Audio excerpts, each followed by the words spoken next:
Good evening. I'm Alexander Rose, the director of the Long Now Foundation. I'm going to give you just a quick overview of an event that's coming up. I think you all got little flyers in your hands, but we have some new additions to it. It's called the Mechanicrawl. And this, the idea for this event came to me as I started taking the ferry into San Francisco and riding my bike this way. And I realized that San Francisco has some of the most amazing mechanical treasures that nobody ever gets to see. And put together a little walk here. We're partnering up with the Exploratorium, as well as the Maritime Parks Association, the Jeremiah O'Brien, and the USS Pomponido, and the Musée Mécanique. It's all walkable, bikeable. We're going to have secure bike parking as well as car parking.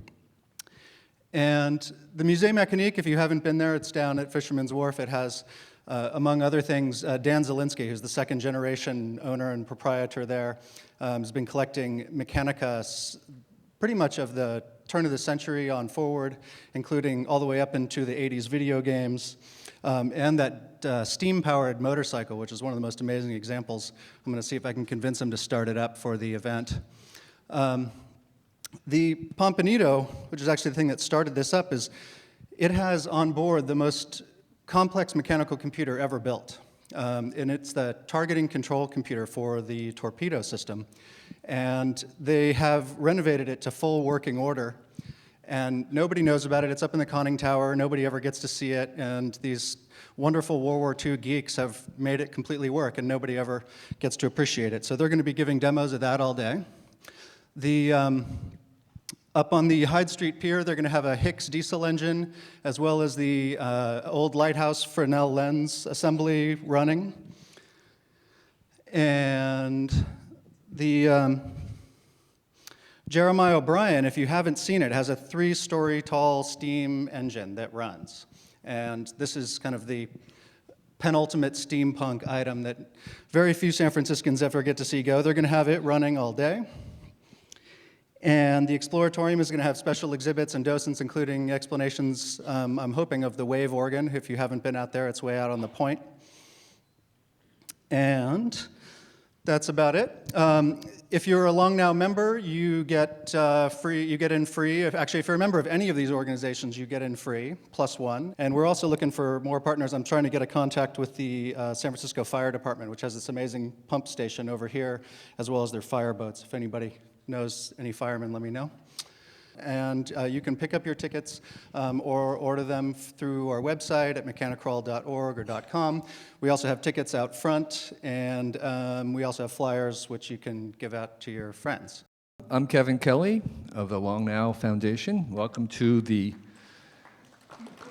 latest monthly installment of the Seminar on Long-Term Thinking. Just to note that the next one will be happening in June. Paul Ehrlich talking about long-term human evolution. Normally Stewart's up here, but he's nursing a kidney stone, so we're going to swap positions, and I'll be asking Iqbal the questions, and everyone can send their questions down to Stewart. So today's guest is Iqbal Quadir, who is coming from the East Coast, and one of the things that we kind of look at in the Long Now is long-term trajectories, and one of those long-term ones is the arc of development, economic development. And Quadir and Iqbal has a very interesting perspective on this, in part because he's gone through the same arc. He grew up in Bangladesh, still one of the poorest undeveloped countries in the world. And now, today, he works in, he began in Bangladesh actually having to walk 5 or 10 miles to get medicines for his family. And now he walks in the corridors of Harvard, and he's currently the head of a new center called the Legatum Center for Development at MIT. And he's here to talk about something that he discovered, I would say almost 15 years ago now, which is that the cell phone was a weapon against poverty. And at that time, of course, nobody was paying attention to cell phones because they were just cell phones. But now it's very clear that cell phones are probably more than cell phones. They are probably going to be the first ubiquitous technology of communication on the planet. They're kind of the Esperanto of technology. And so we have this convergence of something that will probably be the center of our digital lives and a weapon for poverty. And this, of course, is all just the beginning because of other technologies. And so I'd like you to welcome Iqbal, who can explain the details and the further aspects of his vision of how we can use technology to empower the poorest. Iqbal? Thank you very much. You don't need that. Okay, all right. Thanks a lot. Good evening. It's great to be here. Beautiful day, beautiful weather. Thanks to the Long Now Foundation, Stewart Brand, to invite me here, and delighted to be here. And thanks, Kevin, for the kind introduction. I think before but let me also mention that it's really special privilege to be at the Long Now Foundation because I base my thinking on not necessarily, I don't know how good I would be at long-term thinking, but I base my solutions on long-term observations backward in the past. And so there are reflections on history and how, what that means for our problems today. So let me first take you for a minute to Bangladesh, where I'm from and where one of my projects really has taken hold.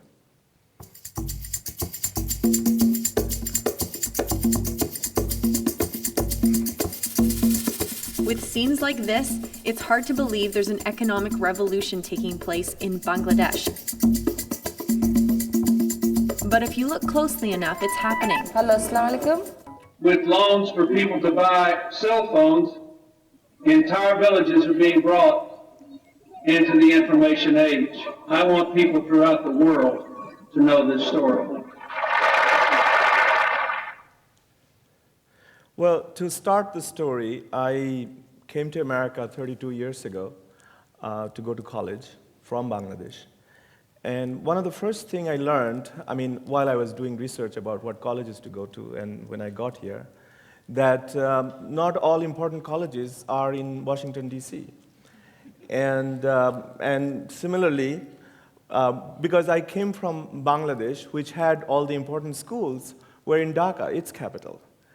And similarly, all other kinds of modern infrastructure like telephones or electricity, most things were in one capital city, and others just had little sprinkles of things like in small towns. But by and large, the concentration or centralization of the country's economic activities was very palpable in a poor country, and big contrast with that with the United States when I got here.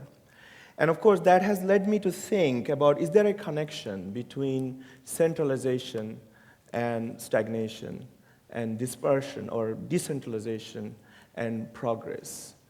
And the more I think about it, I find more and more connections, and so that's the underlying theme of my work. And to give you, and of course, you will see that in most countries, Bangladesh is not unique at all. In most poor countries, that is indeed the situation, that you have one big mega city and large rural areas that are neglected from a modern infrastructure point of view. But one extreme example, just to make the point, is you can see the two Koreas. And the North Korea, South Korea. South Korea, at least this is just a picture of electricity in the evening. And North Korea does have electricity. There's one town.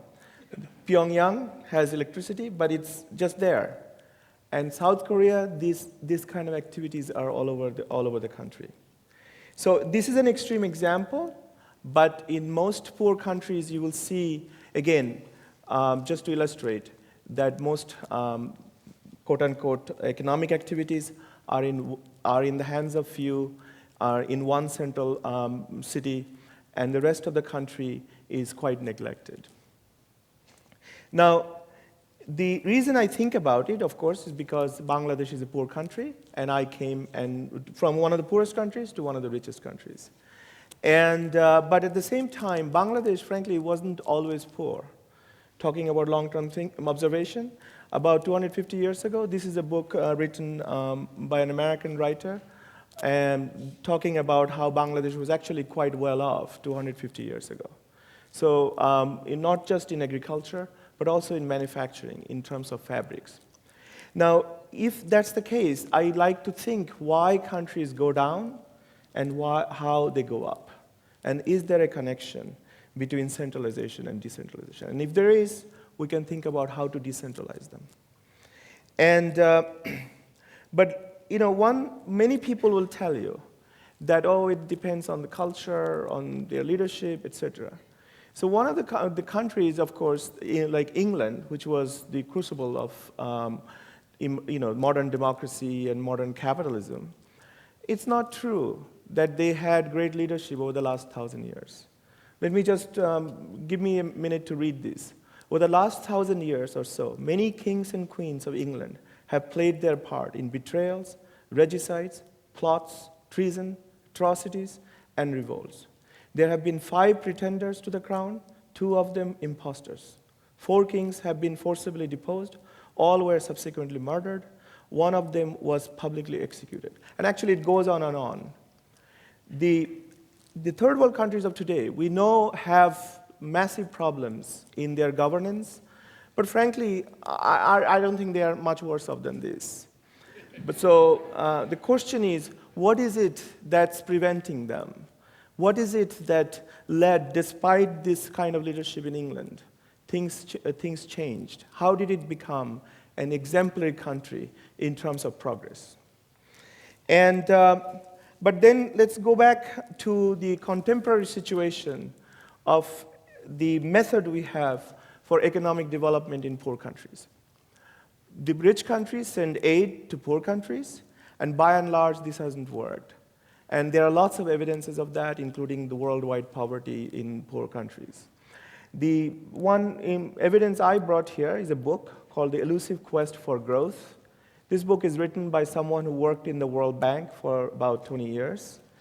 And he finds economic growth, that he finds that elusive, means it's hard. I mean, he's mystified. How come it's not happening? And the question is, why has it failed? And to me, frankly, it's not that elusive. It's quite clear. So I want to throw that perspective to you and see if it makes sense. One way to look at it is look at the countries that have developed from, let's say, over the last 1,000 years. I really feel good about bringing this up because this is the foundation of long-term thinking. At least we can base our observation on the long-term observations. Now, so in medieval England, for instance, or in Europe, the economy started to perk up because individuals were getting empowered through new innovations, technologies. This is just a picture of a wheeled plow that new metals allowed that were able to plow better in more clay soil that Northern Europe had. Before that, Southern Europe was better in agriculture than Northern Europe. So but there are many other things, like eyeglasses, windmills, water mills, all sorts of things that empowered citizens.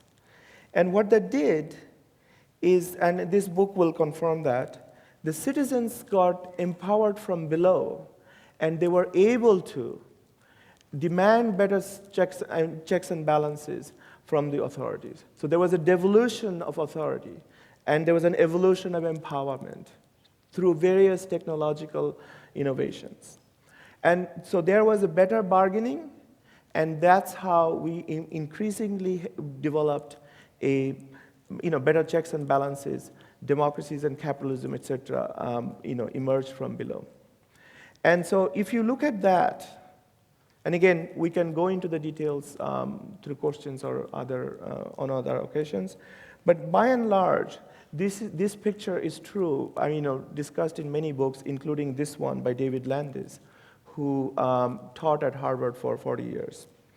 Now, if you see that, then you can see what has happened to giving aid to poor countries, governments, that has done just the opposite.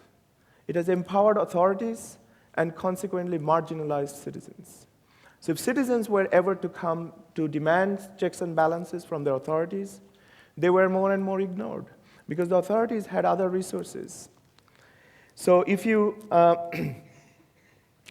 but I can summarize this actually what President Woodrow Wilson said. The history of liberty is the history of limitation of government's power, not the increase of it.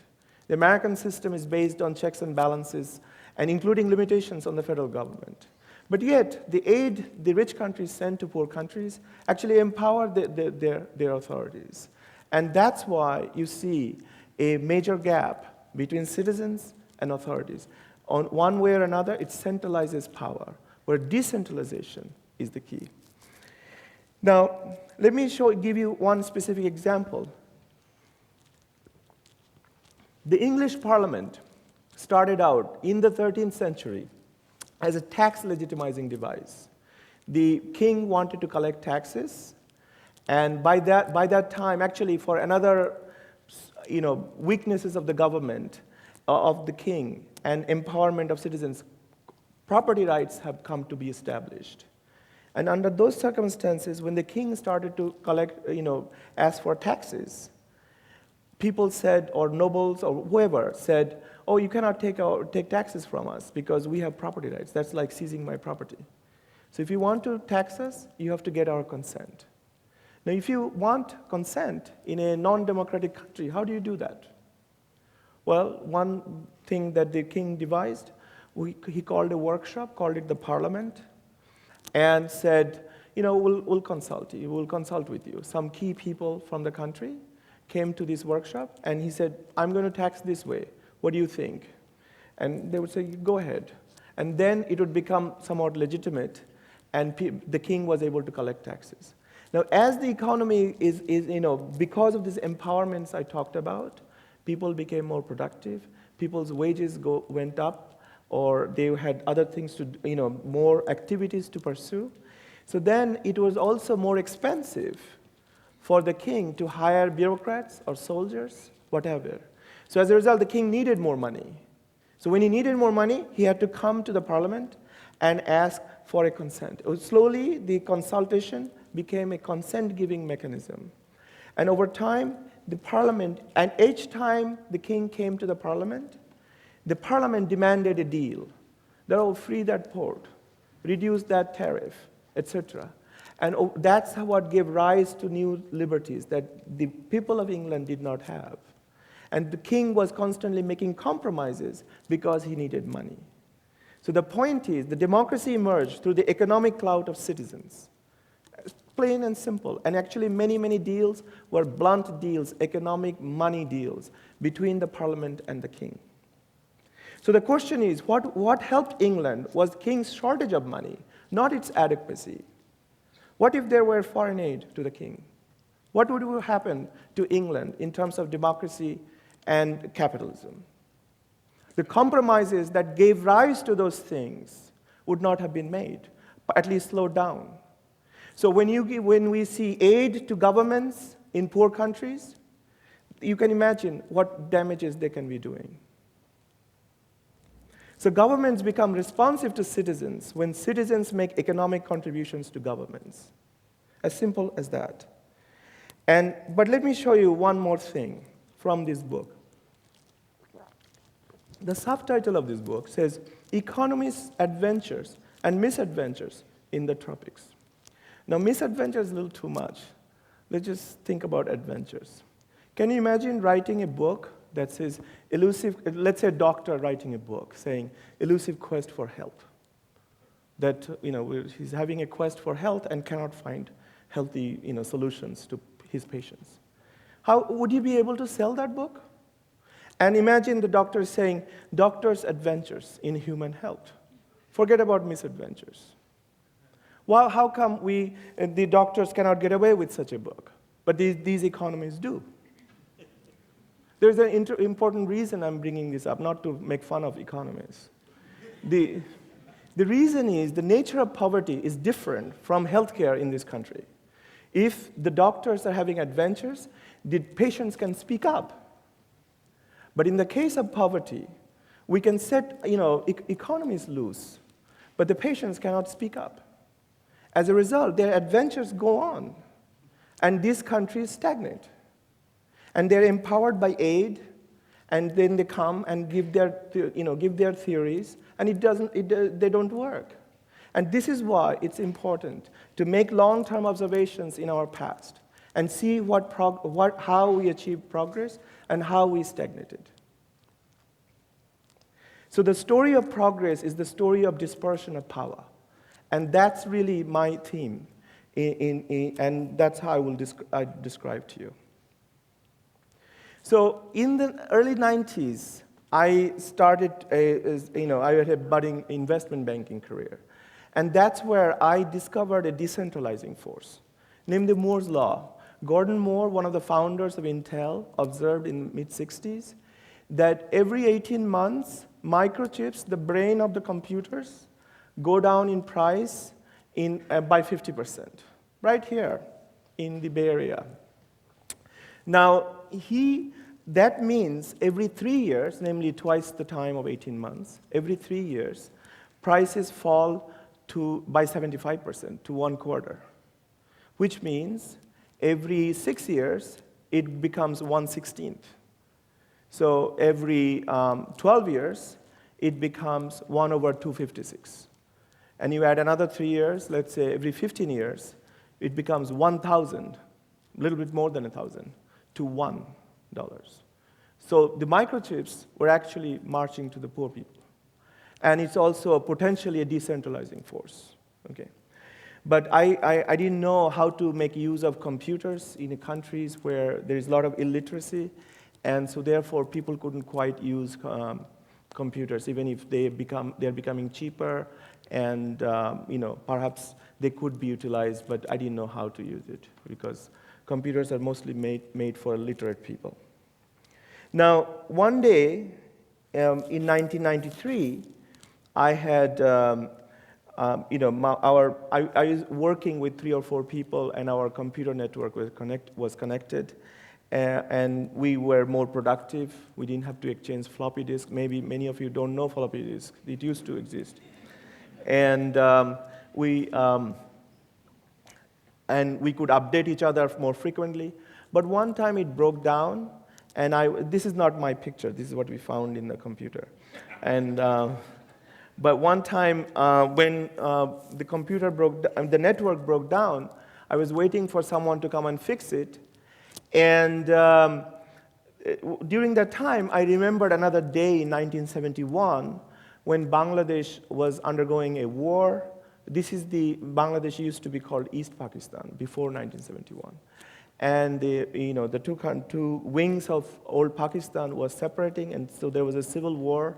There was a lot of violence in the urban areas while I lived in a city, but I moved to a rural area with my parents and my family, where there was a quiet place because there was really no modern infrastructure to even bring the skirmishes into this village. And one time my mother asked me to get some medicine for a younger sibling, some 10 kilometers away. So I walked all morning to get there. And when I got there, the medicine man wasn't there. So I walked all afternoon back. And so I remember this unproductive day while I was having another one in New York. And suddenly I put these 2 unproductive days side by side. And I realized connectivity is productivity. And if it's true for a modern office and also for any place, for an underdeveloped village. Because, I could have gotten more done if I could tell. I mean, I was just a kid, 13 years old, but perhaps a productive person would have done something. If I was a fisherman, I could have fished that day, then wasting the day in just connecting with somebody. Okay. And of course, you can think about how many, let's say if today the country has 150 million people. If you waste 1 day per month, you'll see millions of man-months wasted in not having some kind of connectivity. So I started looking, where did Bangladesh lie in telecommunications? Of course, there was a centralization problem. There were one phone for every 500 people, and most of those phones, 70% of them, were in one city. Another city had 20%, and the remaining 10% in just in other smaller towns. So again, it's a concentration of the available facilities. So I started looking what can be done about this. And indeed, I felt connectivity is productivity, but is it so? Have other thinkers, doers felt that way?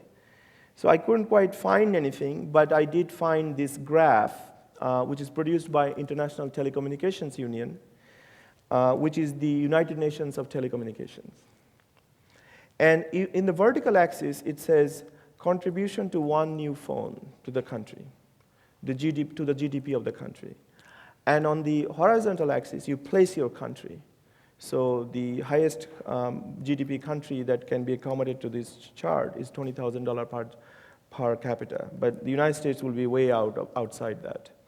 But if you have a poor country, let's say $300 per capita GDP. GDP is the gross domestic product and for an annualized basis. Now, if you have a $300 GDP country, then you can see the impact is $5,000, $6,000.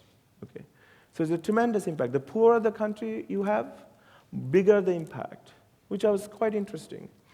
And I didn't know exactly how, but perhaps because there is a greater amount of inefficiencies a telephone can remove. But also, and of course, this does not capture the Moore's law I was talking about, because it doesn't talk about the cost of bringing a telephone. So I asked, how much does it cost to bring in a telephone, let's say in Bangladesh? And despite all our inefficiencies, because we had a state-led, state-owned company providing telephones, it cost $2,000 per phone. So if you, but if it's $2,000 and it lasts for, let's say, 10 years, then that means this, according to this curve, the country would be making $50,000, $5,000 times 10. But if it costs $2,000, then it's a huge benefit for $2,000 investment, $50,000 output. But then, if the Moore's law is right, then this cost of, instead of $2,000, goes to $200 or something even smaller. Then the impact is even more dramatic, and it might be possible for me to bring about telephones in some easier way than it has been in the past. But let me just run by another thinking I underwent. The Adam Smith said, specialization leads productivity. But how would you specialize? Namely, let's say if I'm a fisherman and farmer. Kevin is a fisherman and a farmer. How are we going to suddenly becoming fisherman and Kevin is becoming a farmer? Not until we can connect with each other. Because we must first be able to depend on each other, to be able to rely on his goods and exchange with my goods. And in order to rely on each other, we must connect with each other. So if we are neighbors, of course, we can sort of depend on each other because we connect regularly. But then we cannot, the economy is very, very small, just on small neighborhoods. So if you must expand your economy and specialize more, you must connect in some other ways, through a highway, through a river, but perhaps through a telephone line. But the key point is that you must connect first in order to depend on each other and then be able to specialize and advance the economy in general. So I was pretty sure that this could be done, and this makes sense. But the more these bureaucrats and other important experts I met, more they were trying to deconvince me that it's not right thinking. So I want to go through a little bit about what I went through. So for example, nonsense number one, poor countries are under-resourced. I don't think so. For example, time. Time is a very important resource. I was wasting time. That's an important resource the country is wasting. Okay? So while everybody tells me the poor countries are poor because they don't have resources, the interesting tragedy is the poor countries are poor because whatever resources they do have, they waste them. Time is one of them. Another is people. So for instance, if I'm a person in Bangladesh, in order to do anything productive, I need to connect with other people. So if I'm trying to connect with them, otherwise I cannot use my fellow countrymen.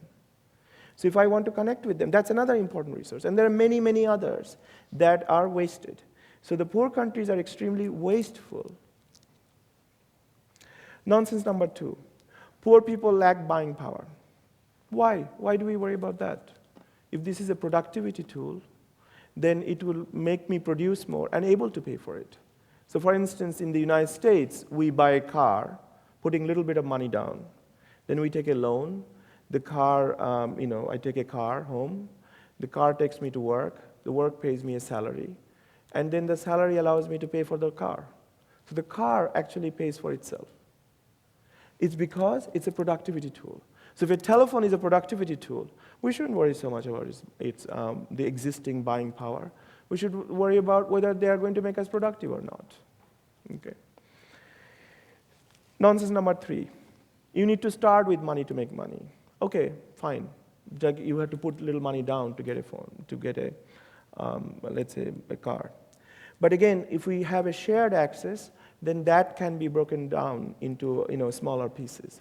In fact, telephones started out in the United States as a community-based device. Nonsense number 4, for example. Inability to meet primary needs. People were telling me there's shortage of food, there's a shortage of clothing, shelter, medicine, whatnot. But again, these are like the top-down big brother thinking. Why do we worry about that? Income is the ability. If people have better income, they can use their brains. By the way, these brains are another important resource that are wasted, okay? Because they're not utilized. Somebody is trying to make a decision for everybody, okay? And so that too is a resource that needs to be put to use. And that brain gets activated when it produces more, when its income is higher to the owner of the brain. So again, income is the ability. It's not the inability of having other needs, because they can buy food, medicine, and whatever. But the real problem, of course, these things we can sort out in our heads. But the real problem, must be some other real problem on the ground. And I felt centralization was the problem. Namely, because there is one city which had all the infrastructure, electricity, and banks and whatnot, if you try to take the phones, even if Moore's Law and others says that it will become cheaper and cheaper and you can take it all over the country, there is very little other infrastructure to take it to there. That's the real problem. Centralization stood in my way. So, for instance, if you want credit checks, the ecology is not there. There is no service to tell me who would be a good subscriber or who would not be. There are few banks through which customers could pay bills. The contact points, these things are lacking.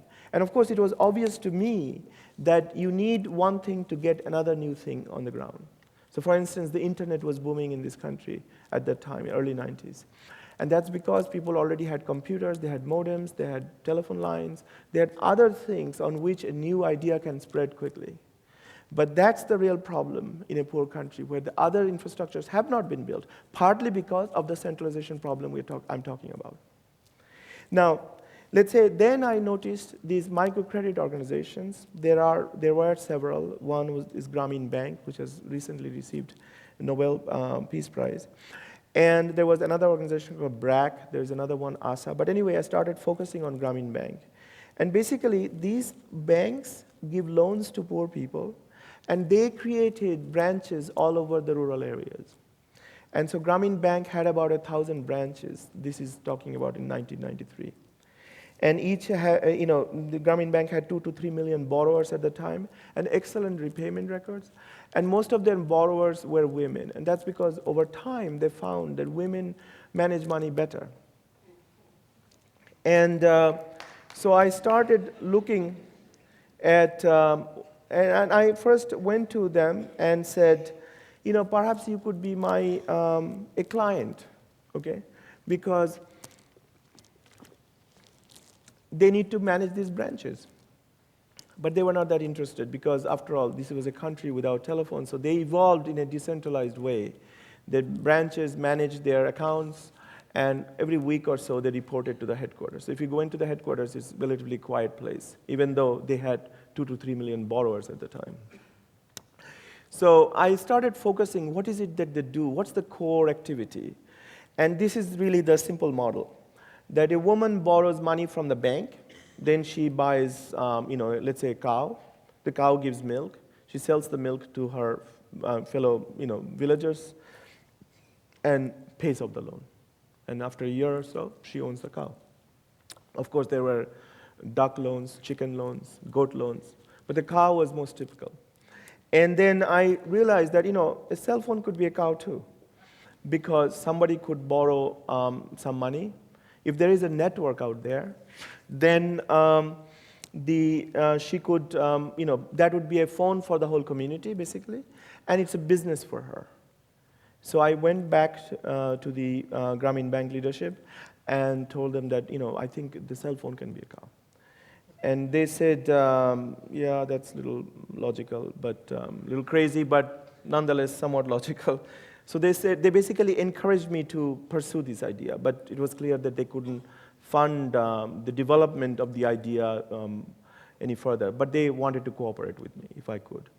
So I came back to America and I convinced an angel funder in New York, his name is Joshua Mailman, to give me $125,000, and we created a company called GonoPhone. And GonoPhone in Bengali, it's an American company, but in Bengali it means phones for the masses. This was a little daring in those days because 1 or 2% Americans had cell phones in 94. By this time it's 94. But I believed in the Moore's law, and I felt it's going to become cheaper and cheaper because the phones were become digitized. But then again, this is a long story, and of course, I had many, many rejections. So that money allowed me to fly around the world and try to convince some telephone company to get into this business. And I felt once the telephone company comes into the picture, then Grameen Bank would also commit, because they were encouraging me, but not quite committed. So again, I will spare you the details, but I had maybe 1 million miles in frequent flyers programs. I had many sleepless nights and minor loss of hair, but I did eventually convince the Norwegian telephone company to join this consortium. So this is called Telenor.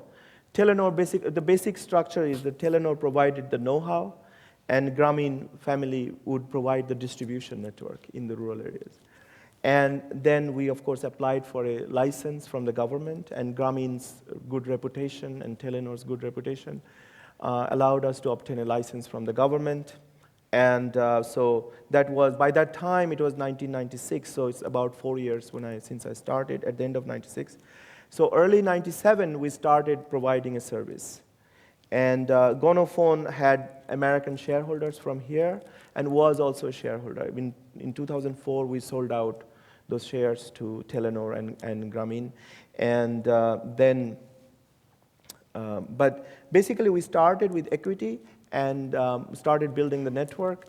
And we also obtained a loan from the private sector arm of the World Bank, International Finance Corporation. But total initial funding was about $120 million. And so this is a coverage of Bangladesh as of 2005. You can see its telecommunications has become decentralized all over the country. And by now, by the way, from internally generated cash, the company has invested $2 billion. So it has pretty good network all over Bangladesh. A country that often does not have electricity in many places, okay? But it has a pretty good telecommunication coverage in a mobile, modern, totally digital GSM system. And but the cow model I talked about, there are 250,000 entrepreneurs who retail telephone services in the villages in Bangladesh. And they make a living, and they're also being upgraded because the phones are spreading so much that eventually it's eating into their business, okay? And people are better connected, and they are more productive. We can always talk about these special cases. Now, GrameenPhone basic financial is that they have about 25 million subscribers right now, and the country has 40 million telephones today. And that's more than 100 times the number of phones that we had in the country in 1994. And in 2006, the net profit of the company was $250 million, and it contributed $300 million to the government in taxes, customs duties, fees, license fees, etc. But here are the lessons from GrameenPhone.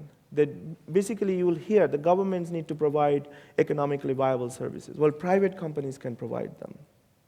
Government must subsidize companies to serve the poor. Or sometimes they say, oh, private companies don't do it, government must do it. But not only companies can do it, like GrameenPhone demonstrates, but also companies can pay taxes to the government. Poor countries need aid. Businesses raise resources far more than aid. I can show you through that curve from the ITU that the GDP that has gone up due to the telephones distributed throughout the country is much larger than the aid received. And also, the economic improvement is dispersed, not concentrated in the hands of the few. Rich countries either help or exploit poor countries. Well, both rich and poor countries can gain by making people more productive. In fact, it's not just Norwegian telephone company or Norway helping Bangladesh. Bangladesh is helping Norway. And Bangladesh is a country of 150 million people. Norway is a 4.5 million people country. We should be helping them. Poor people are recipients. Well, they are a resource. In fact, the other wisdom I hear that services cost too much for the poor. Their involvement reduces the cost. The uneducated poor cannot do much. Well, they're eager learners. Because the learning makes a difference in their lives, then you learn quickly.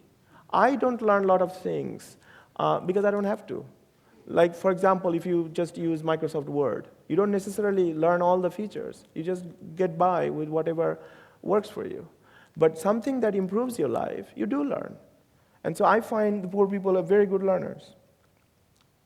And you can make money, or you can only make money from the poor. No, you can make money with the poor. Because that's how there could be a properly aligned approach. That they make money, and your investment also makes money. Let me quickly cover on this new energy project which we have tested a little bit, but we are also gearing up for a bigger test soon. Again, energy production started out in a decentralized way in Europe, and helping democratic forces to emerge in Europe.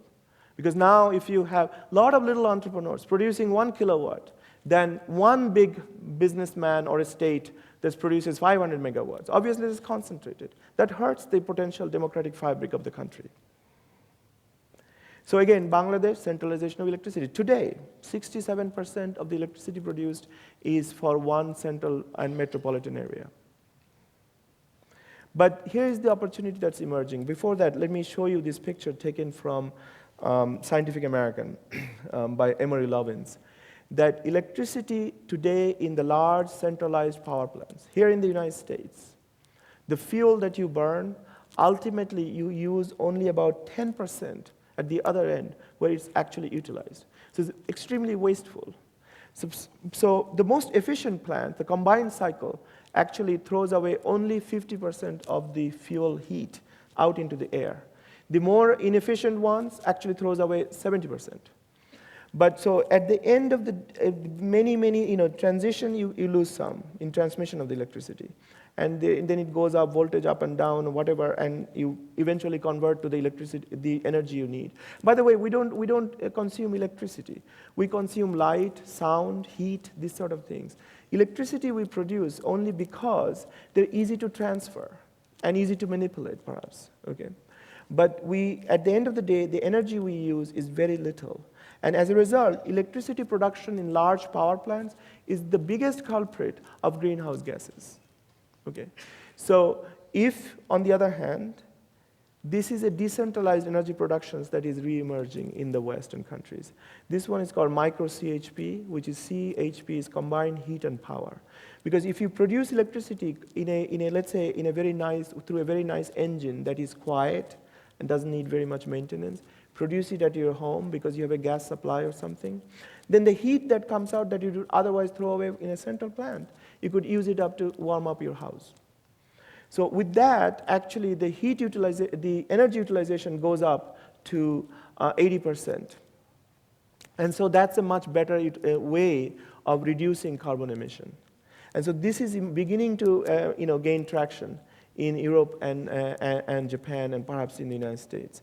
So this I feel, also gives rise to a possibility that we could use this decentralized power production for small entrepreneurs in developing countries. So here's the example. And we are using the engine to use the heat to dehydrate fruits and vegetables, which is a very, very healthy approach. Because otherwise, cooking food, for example, I learned this from our partner in dehydration, Whitney Varkady. He was teaching me that dehydration actually preserves enzymes. And when you're cooking, you might be destroying the enzymes, for instance. So dehydration is a very good thing that in a poor country, people can dehydrate herbs, medicinal plants, fruits and vegetables, and lift up their economies because you can produce a lot more valuable things than what you consume locally. Okay, so because these countries are tropical countries, they don't need to warm up their houses. So, and the light, of course, could give rise to education and other activities in the evening. So I field tested this in 2 villages in Bangladesh in 2005, and we're gearing up for a larger test from this fall. And again, to summarize, both cell phones and micro CHPs help poor people capitalize on the global economy because the global R&D are behind these kind of products. Okay? And that's a great deal of value. That's a great deal of aid that the rich countries can actually send to poor countries. And that can put them on the global economic highway. So people in the West, I think, can make tools that can ignite the economic brush fire. And poor communities will be allowed to build up their own prosperity. I think that's the basic way I could summarize my activities here. And again, based on that philosophy, we have recently established a center at MIT with a $50 million gift from the Legatum Global Development to promote bottom-up entrepreneurial development in poor countries. And thank you very much.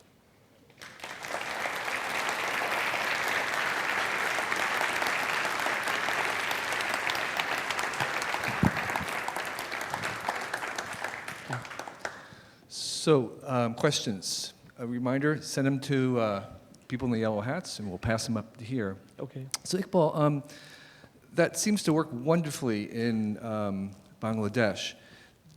Are you finding that the same decentralization process with cell phones works in all the other developing countries of the world? I think so, because, see, Bangladesh was lucky to have excellent microcredit organizations, and that's why I planned through microcredit. Actually, see, the project was based on 3 observations. One is that the Moore's law is making things cheaper and cheaper on the supply side.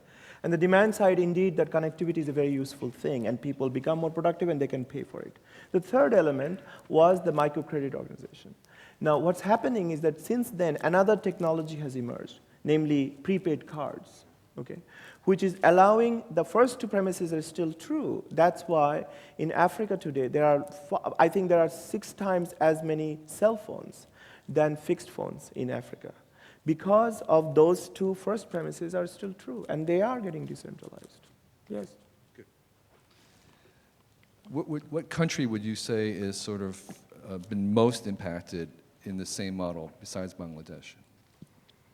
I think Nigeria is an example, Ghana, many African countries. By the way, one of the most interesting things is that the countries where even governments are not functioning, like Afghanistan, Iraq, and Somalia, and other places, cell phones are very, very useful, which is kind of interesting. Congo, okay? That's because when you don't have a system to protect you, you increasingly depend on your friends and relatives. And then you even need the phone even more. Okay. Yeah. This is a question from Lex Ian. Is he or she here? Okay, there you go. Have cell phones in Bangladesh remained shared resources, or have they become status symbols? That is, have the nature of Bangladesh culture changed by the introduction of cell phones? If so, how? First of all, it's not a status symbol anymore because there are 40 million phones and it's a large country. Still, we have let's say 150 million people. So 1 out of 4 people have a phone. So it's not a status symbol anymore.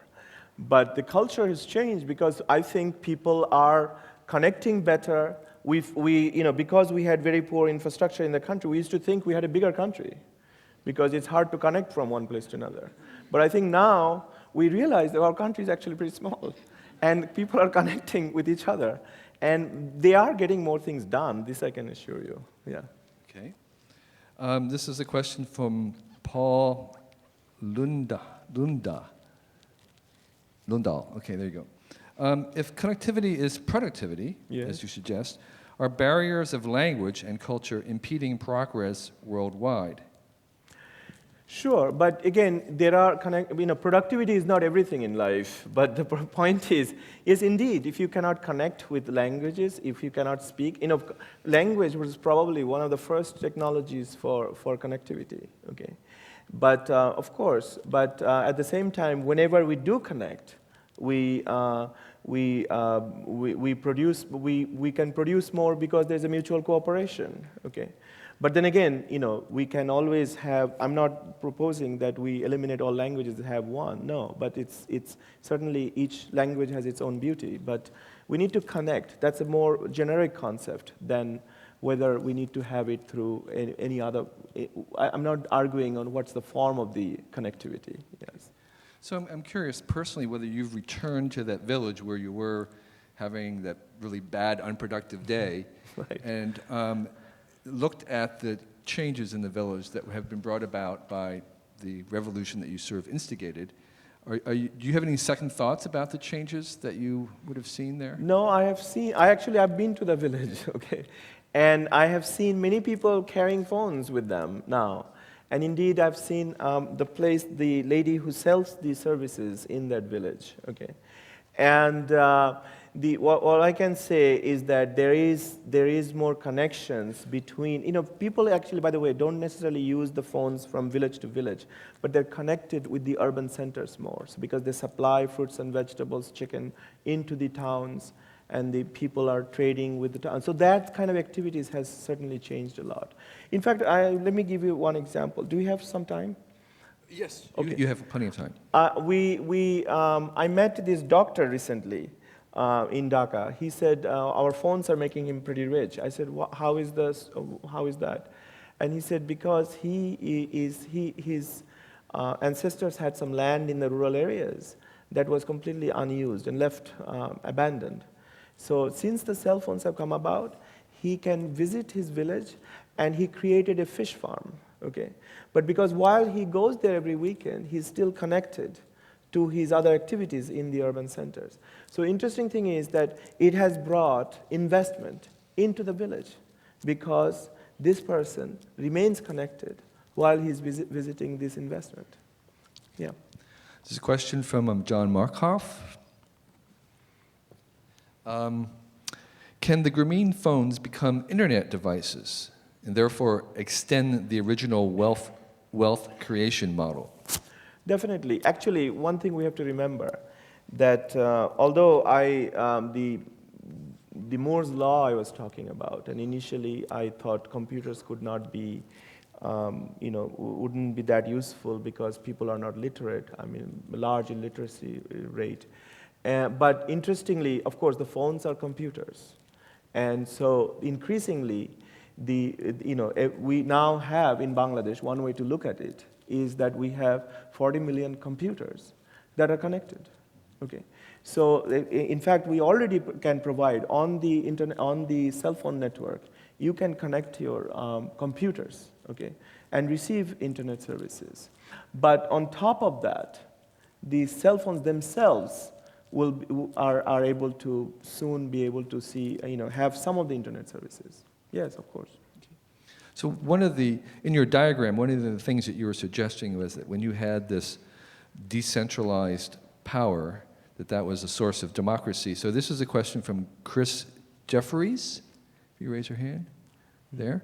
What is the state of democracy in Bangladesh today, and how have cell phones changed that? See, this is a long-term foundation. So I think the impact has to be seen in the long term. But I can tell you that the overall connectivity of people increases their ability to organize themselves, okay? But perhaps not documented in Bangladesh, but there are many countries in which cell phones' utility in the political arena, okay, is well documented, including in the Philippines. Joseph Estrada, excuse me? Including the US. Perhaps in the US, yes.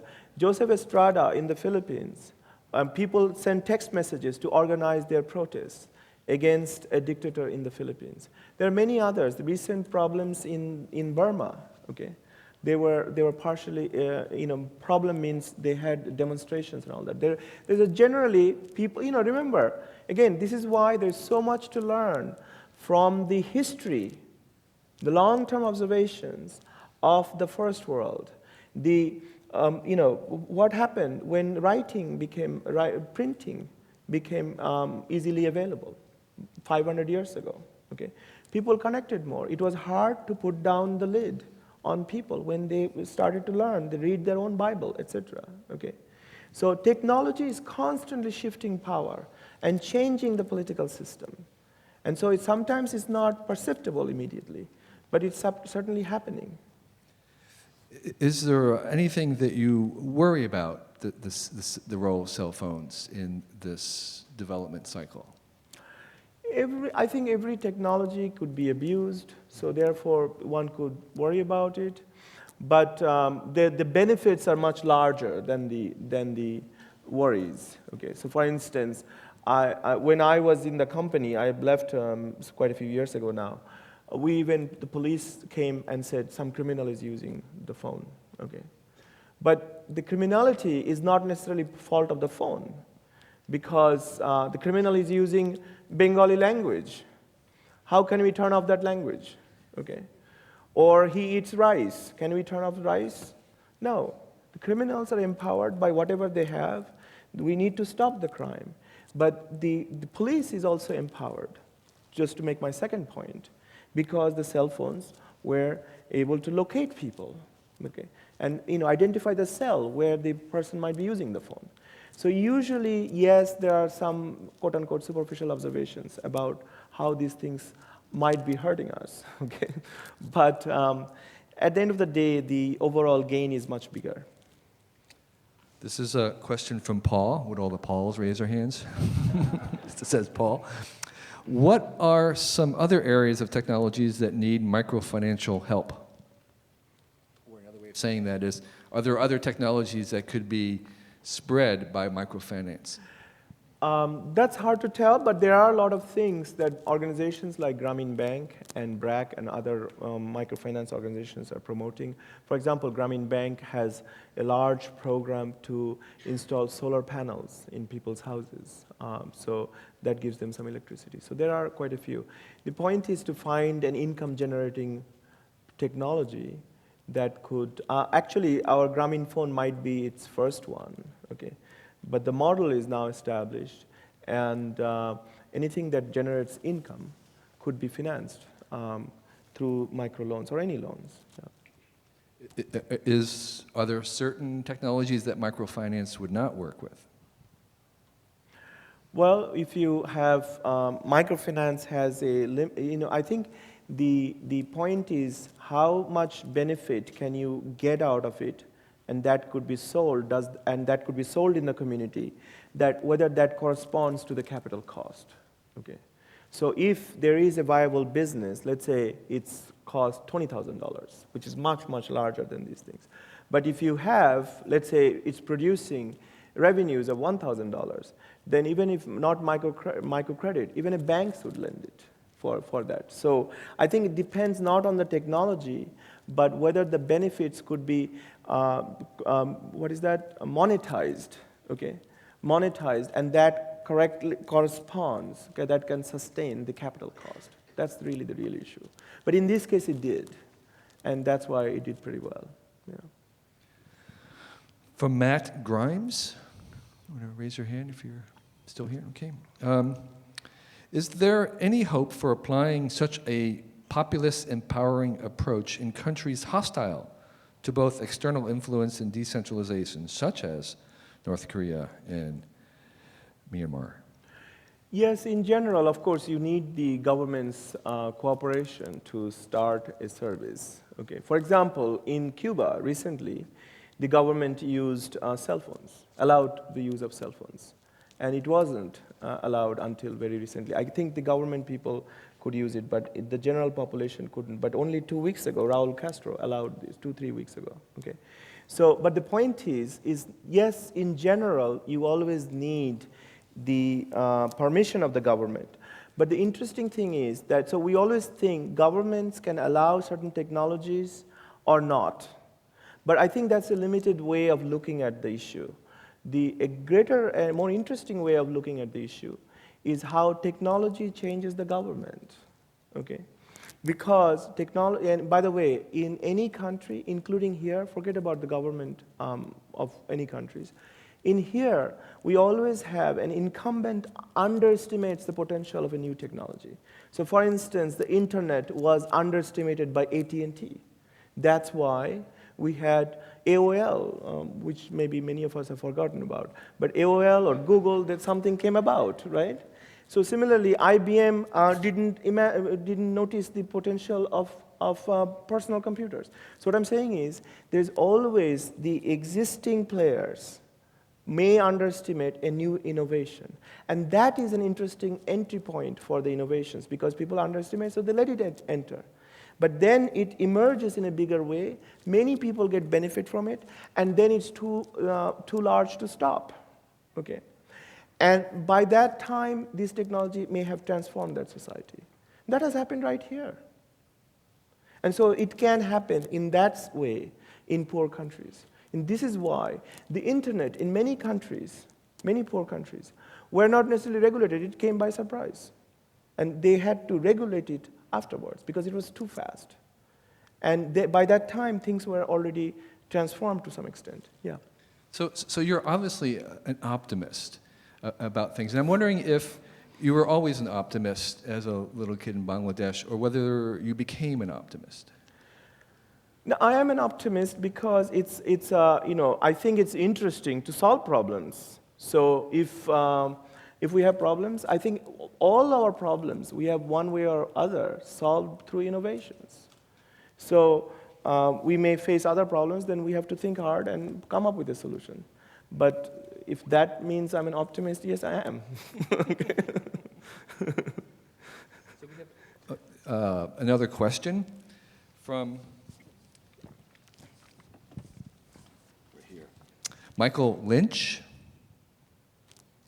Okay. What do you think of the one laptop per child? Do you think that this initiative is going to be useful towards the goal of decentralizing and empowering the poor? Sure. But the question is, how do you distribute it? And I don't know, Nicholas has some plans, Nicholas Negroponte, who started this project. And of course, it's wonderful to have tools to kids, and they can learn, their brains get activated, etc. But I'm detecting not very much enthusiasm. Why don't you say what you really think? No, because I don't know. No, my point is, I don't know how far it has actually succeeded on the ground. Okay, so I think we need to think maybe how to actually distribute them.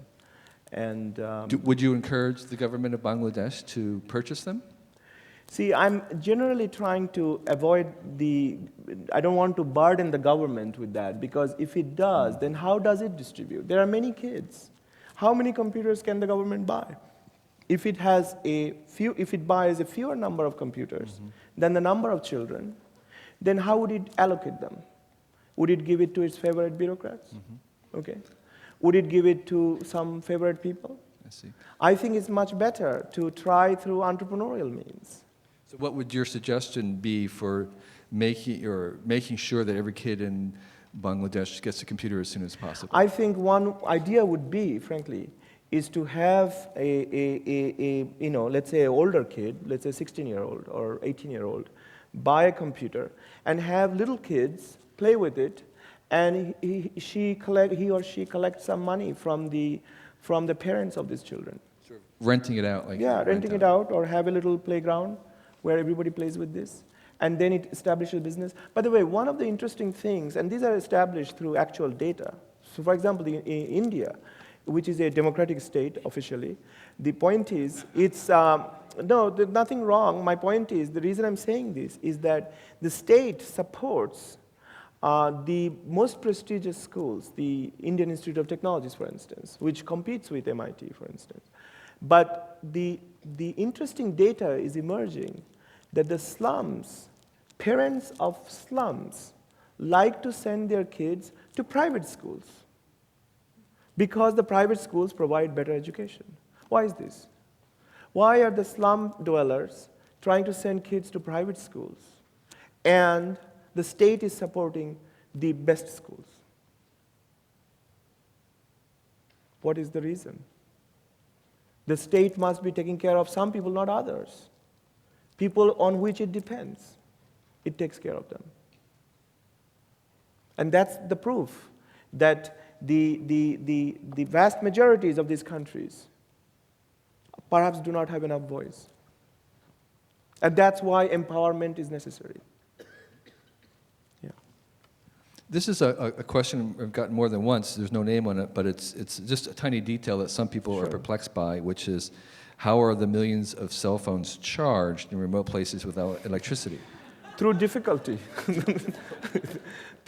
Well, sometimes people have solar panels. Sometimes people take their phones to neighboring towns and also charge car batteries. They bring the car batteries that serves them for a while. And one interesting thing I noticed through trying to do the electricity project is that we picked a village that didn't have any electricity, or there was no prospect to get electricity there for a while. And one surprising thing was that village had 10 televisions. Okay, how? People take the trouble to take car batteries to a nearby town, charge it and bring it, and have little entertainment. So the point is, people are trying to get ahead as far as they could go. It's the public system that has failed, that has not provided the necessary services. But people are doing all sorts of difficult things to get it done. Yeah. A question from Ben Temchine. Okay.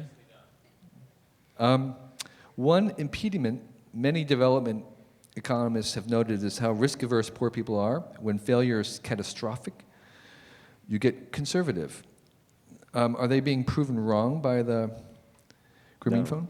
No, in fact, it is true. It's a human nature. Even in England that I was talking about in medieval time, sometimes new innovations took long time to take hold, simply because if the farmers, I'm talking about 10th century in England, okay? If they produced too much, the prices would fall, they would suffer. If they produced too little, they would suffer because there would be starvation. Okay? So people were very risk-averse and adopting new technology. It took quite a while to adopt new innovations in those situations. Okay? So yeah, but the solution is to increase their income, because then they can take additional risks. What is your long-term vision for the Legatum Center? Will you be developing centers in emerging markets, or is this going to be just based in MIT? Yeah, we just started in September, and we provide fellowships to MIT students who can think about new possibilities of organic bottom-up enterprise in developing countries, using innovations, using their entrepreneurial skills. And so we hope to develop collaborations with universities or other institutions in developing countries, so that this could be a means of recruiting good students, good entrepreneurial talent, or it could be a means of our students learning from those institutes the context, the ground realities of the problems. And so yes, we would be starting some kind of collaboration with other universities, for instance, or other research centers in developing countries. And what would you say the biggest challenge that you have for the center? What is the thing that's keeping you up at night? Well, we are new, so we don't know exactly what is how do we identify the real entrepreneurial talent, for instance, okay? Because there is really no set formula for that, okay? And we are working hard to find the criteria to identify the students who will be good fellows. And this year we selected 12 of them, and we'll ramp up. And of course, we think we are doing right things to encourage them to go back to developing countries, but there is always that risk that they might come here and be lured away in a good job in the United States. However, because they are meant to be entrepreneurs, they can make more money potentially even in going back to their countries. So it may not be the old-fashioned problem of somebody came to be a bureaucrat and then he simply joins an investment bank in this country. So hopefully we'll do fine. You talked about the misguided notion of the large development money and aid agencies funding authority rather than the decentralized empowerment. Obviously, if there is money to be used to help developing countries develop, do you have sort of a large-scale model of how you think that money should be used? Is it, I mean, besides giving the Legatum Center more money, is there a mechanism that you see that could absorb the sort of good intentioned money of the world to develop the developing countries? Well, I was trying to show that giving money to the wrong side is exacerbating the problem. Okay, so if you cannot find the right side, then just don't give money. Okay, but if you do find the right side, then you find what works there. But GrameenPhone is a very good example of a very large-scale project. Okay, by now $2 billion have been invested, but there are many possibilities out there. Okay, where you could fund an entrepreneur, and then if it is a good idea and he makes money, it becomes large scale on its own. It gets replicated by other people. So you don't have to worry. Just find the right thing to do. Do you have practical suggestions about places people should direct their own giving? I think if there is always, if you want to give something to somebody, then try to identify a real entrepreneur through organizations that you might be able to be in touch with. There are always small NGOs and other organizations in poor countries, and that's one way to reach out to individuals. I think, by the way, rich countries can always help poor countries, okay? But the real help is much better if it's simply people to people. Yeah. So, Bill Gibson, the science fiction writer, famously said that that the future has already arrived, it's just unevenly distributed. Are there places in the developing countries, even in the slums of Bangladesh, where the future has arrived and they have something to teach us about what will be coming? Well, innovations, frankly, can come from anywhere. Okay, and if we think about our global warming problem here, which is a global problem, but it's a problem we have to admit is by and large created by the rich countries because of and of course now India and China and others are joining, but the so-called resource-poor countries, okay, are likely to innovate in ways that minimizes the use of energy, for instance, okay? Because we had plenty of energy, we have been wasteful, okay? So those technologies or those innovations are likely to help us all. Yeah. I think, unless there's more questions, that we really appreciate your coming here and giving us the long-term perspective on development, and thank you. Thank Give you a hand to Iqbal. Thank you. Thank you.